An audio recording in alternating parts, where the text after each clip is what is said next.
Hi, I'm William Stewart, co-founder of Teleios. Welcome back to our verse-by-verse study on the book of Matthew. We start chapter 16 today, an important chapter in several respects, so it's all important, obviously. Remember, Christ is on the last year of his ministry, the third Galilean tour.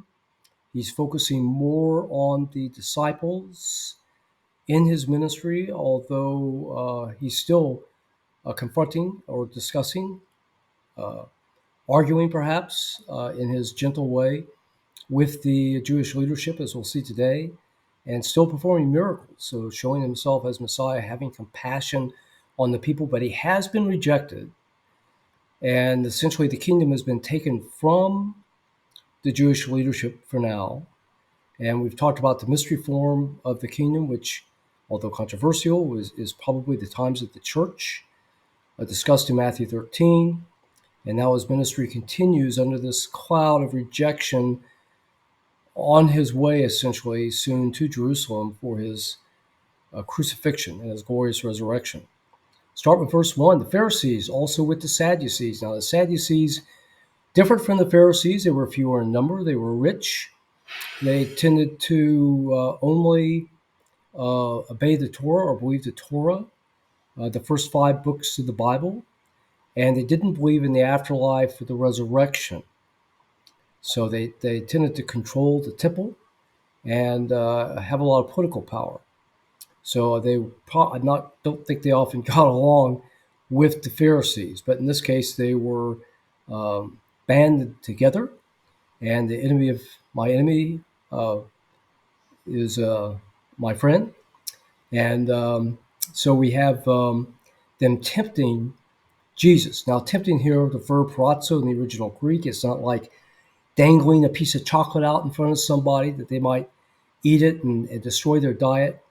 This, in the Old Testament and the New, has a sense of malicious intent to destroy something or overturn something, and trying to upend the order that God has created. It's a little hard to define, but this is, in Scripture, a big deal. They desired him that they would show him a sign from heaven. Now, did they want to see a sign? Maybe. I don't think so. We know from 1 Corinthians 1 that I think verse 22, the Jews wanted to see a sign for belief. They wanted to see a sign not so that they would believe, but if Jesus failed, then they would have a way to, again, overturn his ministry.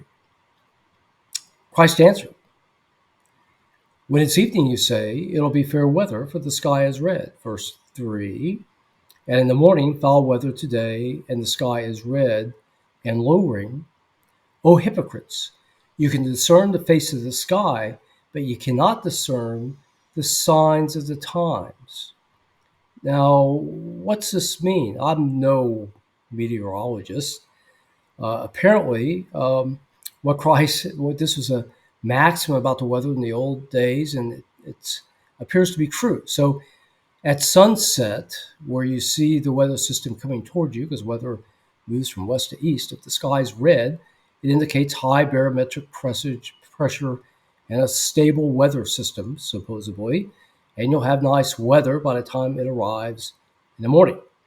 However, if in the morning the sky is red, and as the sun rises, otherwise it's already passed as it goes east, which means there would be a greater chance of rain. So he says, you know this common maxim, but not the signs of the times, in which is him. Okay, he's bringing the signs, and not only his miracle, but his preaching, his persona, being from the line of David, fulfilling prophecy, showing them that he's Messiah, and they're just completely missing it. For a much more important topic, the kingdom and salvation.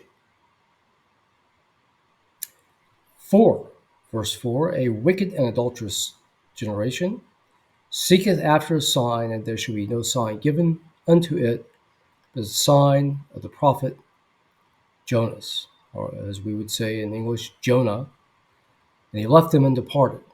What was the sign of Jonah? Well, when he was resisting God's desire for him to go to Nineveh in the Assyrian kingdom to preach, he refused. God had him swallowed up by a whale. He was in the belly for 3 days, and was resurrected out of that position, after which he went and did God's will. So it is a type of the death and resurrection of Christ, leading to new life, as the people in Nineveh believed when Jonah preached to him. This is in the book of Jonah in the Old Testament. So I think he's basically saying, you've had all this evidence, the Old Testament, you've had me, you've rejected it. The only thing left for you is to try to interpret my death and resurrection. Okay, thanks for joining me. We've had another instance where the Jews want a sign. We've seen this also in Matthew 12. It's also in among a number of people in Luke 11, and also in John 2. Other times that a sign is asked for by people, probably with not a good intent.